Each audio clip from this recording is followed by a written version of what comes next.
Hello viewers, আসসালামু আলাইকুম। কনক কুটিরে সবাইকে স্বাগতম। ভিউয়ার্স, আমি এখন একটা টিফিন বা স্ন্যাক্স আইটেম যেটাই বলি, খুব মজার একটা রেসিপি করে দেখাবো চিকেন দিয়ে। আমি চিকেনের একটা লেগ পিস নিয়েছি, এখানে ব্রেস্টের অংশ নেওয়া যাবে। প্রথমে আমি এই অংশটা হাড়টা ছাড়িয়ে নিতে হবে পুরোপুরি। এবার সিজার দিয়ে, কিচেন সিজার দিয়ে হাড়টাকে আলাদা করে খুলে নিতে হবে।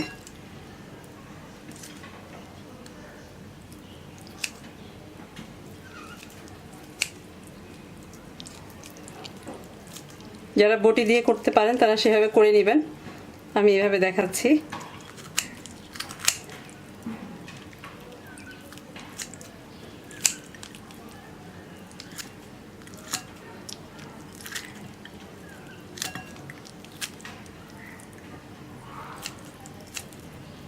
কিছু অংশ হাড় রাখবো, বাকি হাড়টা পুরোটাই খুলে নেব।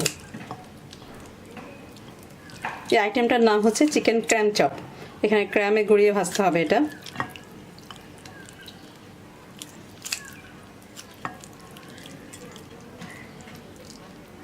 এই পর্যন্ত এসে আমি হাড়টা এখান থেকে কেটে নিচ্ছি, কিছু অংশ হাড় রেখে।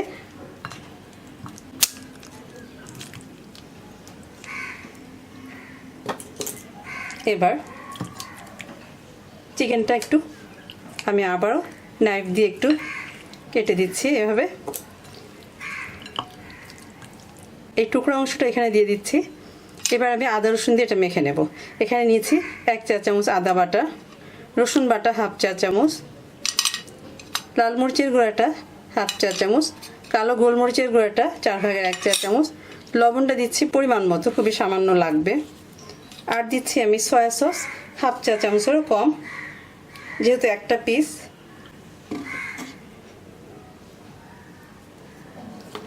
এবার এই মশলাগুলো দিয়ে ভালোভাবে চিকেনটাকে মেখে নিতে হবে দুই সাইড।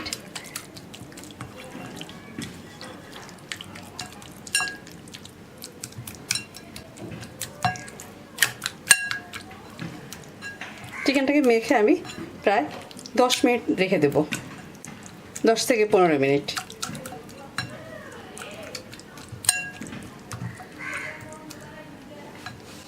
এবার এটার সাথে যে ভিতরে যে পুরটা দিব আমি, সেটার জন্য নিয়েছি চিংড়ি মাছ। এখানে কুচি করে নিয়েছি আমি 2 টেবিল চামচ, পেঁয়াজ কুচিটাও নিয়েছি 2 টেবিল চামচ, কাঁচামরিচ দিচ্ছি আমি 1টা কাঁচামরিচ বা 2টো কাঁচামরিচ ঝাল বুঝিয়ে কুচি করে দিতে হবে।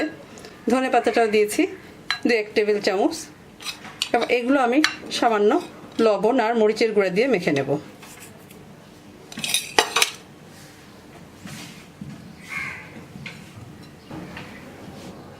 সামান্য লাল মরিচের গুঁড়াও দিচ্ছি পেঁয়াজ কুচি আর হচ্ছে এই চিংড়ি মাছটাতে আমি।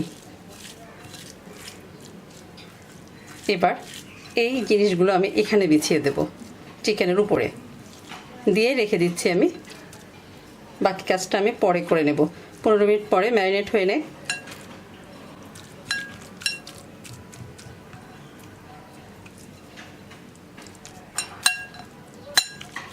ফিরে আসছি ভিউয়ার্স 15 মিনিট পর।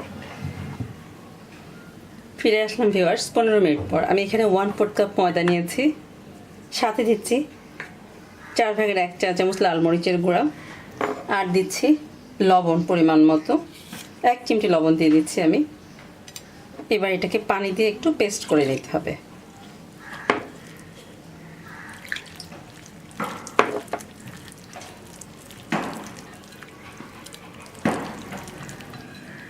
এবার এই চিকেনটাকে আমি এটাতে কোট করে নেব।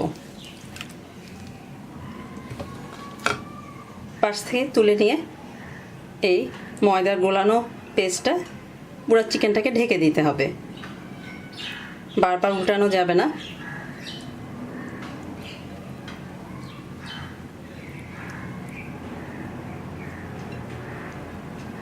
এবার আমি এটা এখান থেকে তুলে ক্র্যামের উপরে দেব।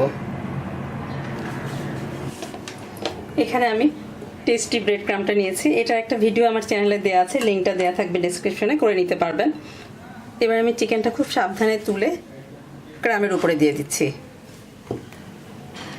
এবার চারিদিক থেকে ক্র্যামগুলো তুলে চিকেনটা ঢেকে দিতে হবে।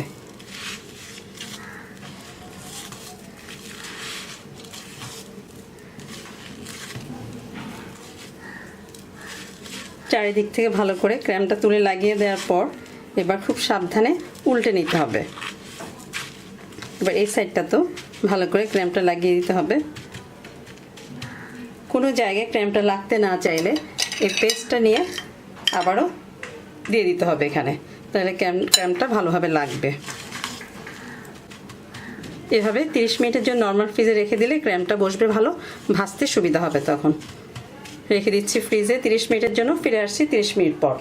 30 মিনিট পর ডুবো তেলে ভেজে তুলতে হবে। ফিরে আসলাম 30 মিনিট পর। আমি এখন ফ্রিজে রেখেছিলাম সেটা বের করে নিয়ে এসেছি। ক্র্যাম চপটা একটু দেখে নিচ্ছি তেলটা গরম হয়েছে কিনা। হালকা গরম করতে হবে, খুব বেশি গরম না। এভাবে একটু ঝাড়া দিয়ে আমি গরম তেলে ছেড়ে অপেক্ষা করব 4 থেকে 5 মিনিট। তা না হলে মাংসটা ভাজা হবে না, কাঁচা থেকে যাবে। মাঝে মাঝে তেলটা সাইড থেকে এরকম উপরে তুলে দিতে হবে, তাহলে উপর সাইডটাও ভাজা হতে থাকবে।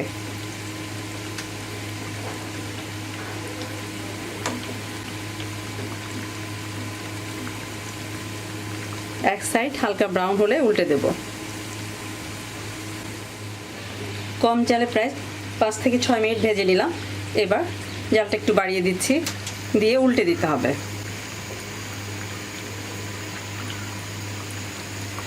এভাবে মাঝে মাঝে একটু ঘুরিয়ে দিতে হবে। তেলটা উপরে তুলে দিলে উপরের সাইডটা একটু ভাজা হয়ে যাবে, উল্টাতে ইজি হবে। উল্টানোর পর ওই পাশটাতেও জালটা কমিয়ে ভেজে নিতে হবে।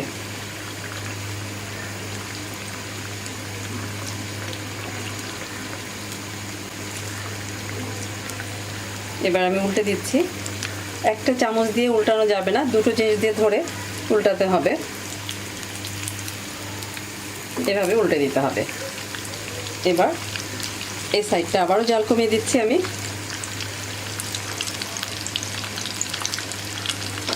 ফিরে আসছি 5 মিনিট পর। আবার উল্টে দিতে হবে। এবার আমি জালটা বাড়িয়ে দিচ্ছি।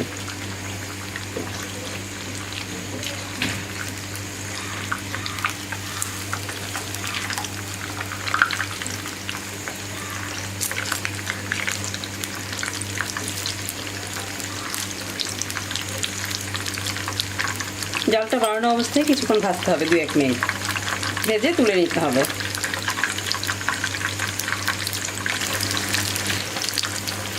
হয়ে গেছে। এবার আমি চুলাটা বন্ধ করে দিচ্ছি।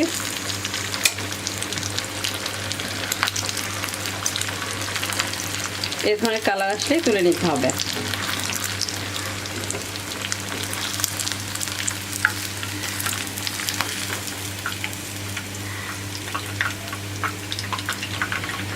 ভাজা হয়ে গেল ভিউয়ার্স চিকেন ক্র্যাম চপ। ভিতরে চিংড়ি, উপরে ক্র্যাম লাগানো, খেতে অনেক মজা। দেখিয়ে দিচ্ছি।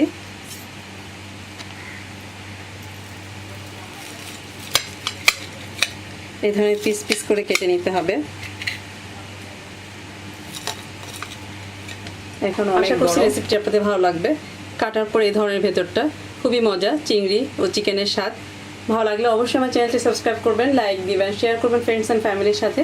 আবারও হাজির হব নতুন কোনো ভিডিও নিয়ে। সে পর্যন্ত সবাই ভালো থাকবেন, সুস্থ থাকবেন। আল্লাহ হাফেজ।